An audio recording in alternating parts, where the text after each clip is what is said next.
నమస్తే, నా పేరు స్వప్న. కంచుల టీవీ స్టోరీ బోర్డ్ కి స్వాగతం. వెల్ఫేర్ సంస్థ బాధితుల సమస్యలపై ప్రభుత్వం వెంటనే స్పందించకపోతే అసెంబ్లీ ఎదుటే ఆత్మహత్య చేసుకుంటానంటూ బాధితుల ప్రతినిధి మధుసూదన్ రావు చేసిన హెచ్చరిక తీవ్ర కలకలం రేపుతోంది. తమకు జరిగిన అన్యాయాన్ని ముఖ్యమంత్రి, ఉప ముఖ్యమంత్రుల దృష్టికి తీసుకెళ్లేందుకు తాడేపల్లి ప్రెస్ క్లబ్లో మీడియా ముందుకు వచ్చామని ఆయన స్పష్టం చేశారు. నెల రోజుల్లో సమస్య పరిష్కారానికి స్పష్టమైన కార్యాచరణ ప్రకటించుకుంటే వేలాది మందితో అసెంబ్లీ ముట్టడికి దిగుతామని హెచ్చరించారు. వెల్ఫేర్ గ్రూప్ ఆఫ్ కంపెనీస్ దాదాపు 10 రాష్ట్రాల దాకా ఉంది. విజయప్రసాద్ ఎండి, డైరెక్టర్ శ్రీనో ఏఎస్ఆర్. నేను సీనియర్ మార్కెటింగ్ పర్సన్, కోఆర్డినేటర్ని, 12 బ్రాంచ్ కోఆర్డినేటర్ని.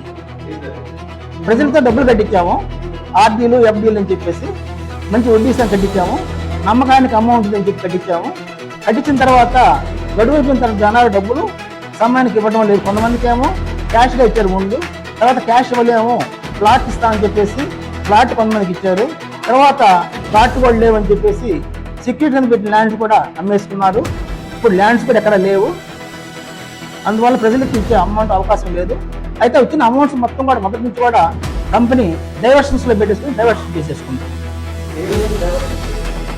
ఇప్పుడు బినామీ పేరుతో చేస్తున్నారు సార్. ఇప్పుడు ఒక యాక్చువల్గా మనకు చెప్పింది ఏంటంటే, నేను ఇన్ని కోట్ల రూపాయలు డబ్బులు ఇచ్చినా రియల్ ఎస్టేట్లో పెడతామని చెప్పడం జరిగింది ఇప్పుడు విజయప్రసాద్. కానీ వచ్చిన డబ్బుల్ని విచ్చినట్టు డైవర్షన్స్లో, అంటే ఒక ఇన్స్టిట్యూట్ కొన్నాడు, వెల్ఫేర్ ఇన్స్టిట్యూట్ ఆఫ్ సైన్స్ టెక్నాలజీని పెట్టించాడు, దాన్ని మళ్ళించాడు, మళ్ళీ అక్కడి నుంచి అమ్ముకున్నాడు, మళ్ళీ ఇంకో దాంట్లో పెట్టుకున్నాడు. ఇట్లాగా కొన్ని ల్యాండ్స్ కొనుక్కున్నారు. ఇట్లా బినామీ పేరుతో వెళ్ళిపోయింది డబ్బులు మొత్తం కూడా. కస్టమర్స్ చాలా మంది చెప్పడం లేదు సార్.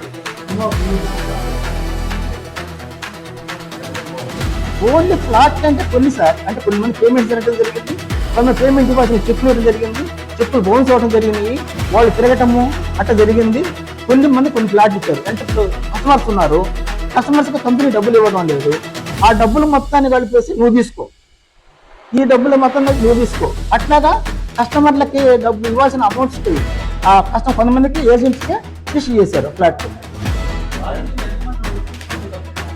సుమారంటే ఇంకా కనీసం కట్టదు నాకు 10 లక్షలు 5 లక్షల పైన ఉంటుంది సార్. 5 కోట్ల మంది ఉంటుంది, కోట్ల మంది ఉంటుంది సార్ అన్ని రాష్ట్రాల్లో. కోట్ల మంది ఉంటుంది అన్ని రాష్ట్రాలకు ఇచ్చినారు సార్.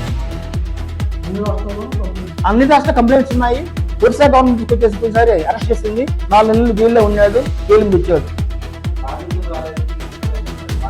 బాధ్యత తరఫున అంటే ఒక్కొక్కరు ఉన్నారు సార్. కొంతమంది తీసుకున్నారు, కొంతమంది తీసుకోలేదు, రకరకాల కొంచెం తెలియక అర్థం కావట్లేదు. అందువల్ల అందరి తరఫున ఒక 1000 మంది పైన కలిసి కస్టమర్స్ అడుగుతున్నారు సార్. నేను కూర్చొని కూడా పెట్టాను. నన్ను ఒక కస్టమర్కి డబ్బులు ఇవ్వకపోతే వాడు కావాలని నువ్వు కూర్చాడు. నేను చెప్పాను, బాబు నీ ప్లాట్ డబ్బులు నేను వాటిని అడిగే, నేను పలానా సైట్లో పెట్టుకుంటున్నాను, నీకు డబ్బులు ఆదరిస్తా అని చెప్తే తీరా వాడు నన్ను నమ్మకం అదే వాడుకున్నా లంజాపడతాను చెప్పేసి నన్ను కొట్టాడు. కొడితే వాడికి ఆ సైట్ ఇంకా అమ్ముడు లేదు, ఆ దారి లేదు, దాని తిరుపతిలో ఉన్న సైట్ దారి లేదు, దొంక లేదు, డీకే భూములు కొన్ని ఇట్లాగా ఆ ఊరు కొనటం లేదు. మాకేమో ఒక రేటుకి ఇచ్చారు, అమ్మపోతేమో తప్పు పడుతున్నారు ఊరు అడిగినా కూడా. అందువల్ల బయట 3 రూపాయలు ఒకటి తీసుకొచ్చి అబ్బాయి డబ్బులు కట్టేసి నేను నాకు 3 స్టెంట్లు ఇస్తున్నారు. ఏమండి ప్రజలు మొత్తానికి కూడా కంపెనీ ఆస్తులు మొత్తం గవర్నమెంట్ హ్యాండ్ ఓవర్ చేసుకొని ఇప్పుడు ఇమ్మీడియట్ చేసుకోకపోతే వాళ్ళు అమ్మేస్తారు ల్యాండ్స్.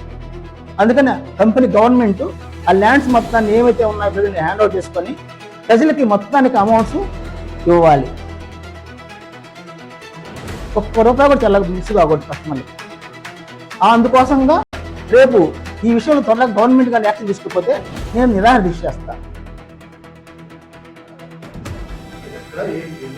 సార్. మన శాసనసభ ముందే అసెంబ్లీ ముందు చేస్తాను సార్. అసెంబ్లీ ముందు చేస్తాను సార్. ప్రతి కస్టమర్ డబ్బులు చేయడం ద్వారా నేను ఫైట్ చేస్తాను సార్. అందరూ వస్తారు, అందరూ వస్తారు సార్, కస్టమర్లు అందరూ వస్తారు. ప్రెస్ మీటింగ్ చెప్తే కొంతమందికి పిలిచాము, అందరం వెళ్ళలేదు సార్. అన్నీ ఉన్నాయి సార్. నేను 2005 నుంచి పనిచేశాను సార్. సార్ ముట్టడిస్తా అంటలేదు, సూసైడ్ చేసుకోవడం చూస్తాం. చట్టపరంగా కుదరదు, లేట్ అయిపోతుంది, టైం లేదు. ఆయన ఉన్న ఆస్తులు అమ్మేసుకున్నాడు, అక్కడక్కడ ఉన్న ఆస్తులు కూడా డబ్బులు తీసుకుంటున్నారు అడ్వాన్స్. ఏం లేదు సార్, ఆయన MLA sir, ST MLA Vizag, ST మాజీ MLA YSRCP. Tadepalli press club లో వెల్ఫేర్ బాధితుల ప్రతినిధి మధుసూదన్ రావు విలేకరుల సమావేశం నిర్వహించారు. సంస్థలో డిపాజిట్లు చేసి మోసపోయిన వేలాది మంది బాధితులకు న్యాయం చేయాలని డిమాండ్ చేశారు. బాధితుల వద్ద ఉన్న డిపాజిట్ రసీదులు, మెచ్యూరిటీ పత్రాలు, ఒప్పందాలను ప్రభుత్వం ప్రత్యేక హెల్ప్ డెస్క్ ఏర్పాటు చేసి క్షేత్రస్థాయిలో పరిశీలించాలని కోరారు. అసలు బాధితుల సంఖ్య ఎంత, చెల్లించాల్సిన బకాయిలు ఎంత అన్నది అధికారికంగా లెక్క తేల్చాలని డిమాండ్ చేశారు. मैनेजमेंट से हमसे तो नहीं सर, आपसे तो हम कैसे यहाँ बैठ सकते हैं? सुरेंद्र के नीचे बैठे हैं, वहाँ पे सीताराम के नीचे बैठे हैं। अच्छा तो आप भी नीचे बैठ के संवाद सुनाइए, हम खड़े हो गए अपने बोलिए, जिससे कि सब सुन पाए। हाँ बोलिए बोलिए अनिल सबको बुलाइए, क्या करेंगे? अनिल सबको बुलाइए, नहीं क्यों क्या चाहिए? जैसे सर आप वो बोलेंगे, हम भी बोलेंगे, एक ही बात सुनिए। क्या है कि देखिए, पहली बात है कि हमने सुरेंद्र जी से और मनोज जी को हम लोगों ने 2 दिन पहले बात हुआ था, उन्होंने मेल किया था हम लोगों को, तो मेल का हम लोगों ने रिप्लाई दिया था कि आप लोगों को हम लोग जो है 10 लाख का फंड देंगे और 10 लाख के ऊपर में जो भी लिस्ट आपको बना के भेजिए, आप लोग को चेक भेजा जाएगा। ये संवाद हुआ था मेल के द्वारा, और वहाँ पे लोग मेल किए जो आए सबको रिटर्न दीजिएगा ना, जो आए उसका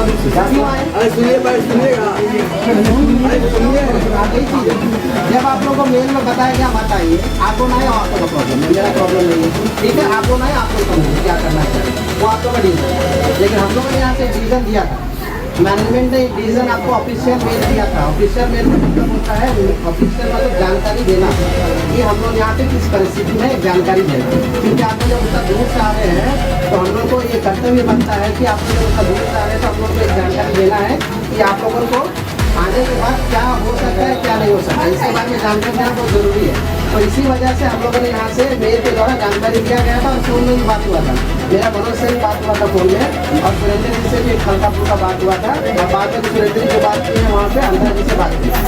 बात में यही डिस्कस होता था कि आप लोग जो भी फंड दिए हैं हम लोग उस पर उतना दे नहीं सकते हैं, 10 लाख तक 10 लाख का फंड आके लिस्ट भेजिए, हम लोग आपको भेज देंगे, आप लोग यहाँ आने का कोई जरूरत नहीं, ये मेल में है, आपको मेल का प्रिंट भी निकाल के दे देंगे, आप मेल में चेक कर सकते हैं। आप इन लोगों ने आपको क्या बोला है या कैसे बोला है हम लोग को नहीं पता है सर। पहली बात हम बात करने दीजिए, उसके बाद आप लोग करना है, चिल्लाना है, रोना है, जो करना कीजिए, हमको अपना पहले बात कर देंगे क्या बात हुआ है। आप लोग ये मत बोलिए इतना दूर से आए, हम लोग पहली बात बता रहे हैं कि दूर से आने का मतलब है, हम लोगों ने पहले बोला कि आप लोग दूर से आएंगे तकलीफ होगा, इसलिए हम लोगों ने मेल में कन्फर्म किया था कि मत आइए, फिर भी आप लोग आए हैं, वो आप लोगों से उसमें क्या आप लोग का बात है आप लोग आपस में बात करके समझिए, ठीक है? हम लोग यहाँ पे तैयार है, यहाँ पे जो है अभी मैनेजमेंट ने जो हम लोग को बोला था, जो मेल में बात हुआ था, उसके ऊपर हम लोग जो है आप लोगों को 10 लाख का फंड देने के लिए तैयार है, जो भी लिस्ट दिया जाएगा उसके ऊपर चेक बनेगा, आपके हाथ में दिया जाएगा, आप लोग लेके ये हम लोग का डिसीजन जो है मैनेजमेंट के द्वारा दिया गया है। और कोई मैनेजमेंट यहाँ नहीं आएगा सर, वो आप लोग का खाली एक हल्ला करने से नहीं आएगा, कुछ करने से मैनेजमेंट यहाँ नहीं। अच्छा, मैनेजमेंट तो पैसा देते वक्त तो नहीं बोला था कि हम इतना पैसा ले रहे हैं, इतना में सबको हो गया, 10 लाख में सबको हो गया, पैसा लेते वक्त तो नहीं बोला था कि हम सबके पैसा इतना पूरा दे रहे हैं। एमडी का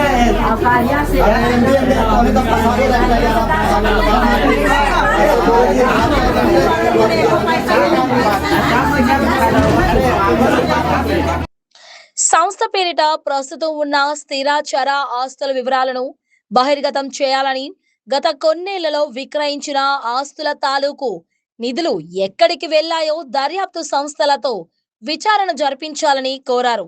న్యాయస్థానాల పర్యవేక్షణలో ఈ ఆస్తుల ఆధారంగా బాధితులకు చెల్లింపులు చేయాలని విజ్ఞప్తి చేశారు. 3,000 కోట్ల పైన స్కామ్ జరిగింది సార్. కంపెనీ ఆస్తులు తక్కువ ఉన్నాయి, ఉన్న ఆస్తులను కూడా ఒరిస్సా గవర్నమెంట్ అరెస్ట్ చేసిన తర్వాత వచ్చి భూముల్ని కిమ్మత్తుగా అమ్మేసుకుంటున్నాడు. అమ్మకూడదు ఆ విధంగా, అంటే ప్లాట్ల కింద అమ్మాలా, అటువంటిది అవుట్ రేట్ కింద అమ్మేసుకొని ఆ డబ్బులు బినామీ పేర్లతో మార్చుకొని హైదరాబాద్ సెటిల్ అయిపోయి ఫ్యాక్టరీలు, ఫైనాన్స్ కంపెనీలు, హోటళ్ళు, బోటిక్స్ పెట్టుకొని వ్యాపారం చేస్తున్నాడు. ఫోన్ చేసి ఎత్తుకోడు, సమాధానం లేదు. చాలామంది చచ్చిపోయారు కూడా. ఇప్పుడు ఈ విషయంలో మన సీఎం గారికి మెసేజ్ పంపించడం జరిగింది, రిప్రజెంటేషన్ పంపించడం జరిగింది, డిప్యూటీ సీఎం గారు పంపించడం జరిగింది. ఈ పంపించిన తర్వాత గవర్నమెంట్ యాక్షన్ తీసుకొని ఈ ప్రజల మొత్తానికి కానీ కంపెనీ ఆస్తులు జమ వేసుకొని వాళ్ళు అరెస్ట్ చేసి ఇవన్నీ కానీ వాళ్ళకి పేమెంట్స్ ఇప్పే దాంట్లో బాధ్యత తీసుకోకపోతే మేము ధర్నా చేయడానికి రెడీగా ఉన్నాము. వీలైతే మన శాసనసభ ముందే నేను ఉరేసుకుంటాను సార్.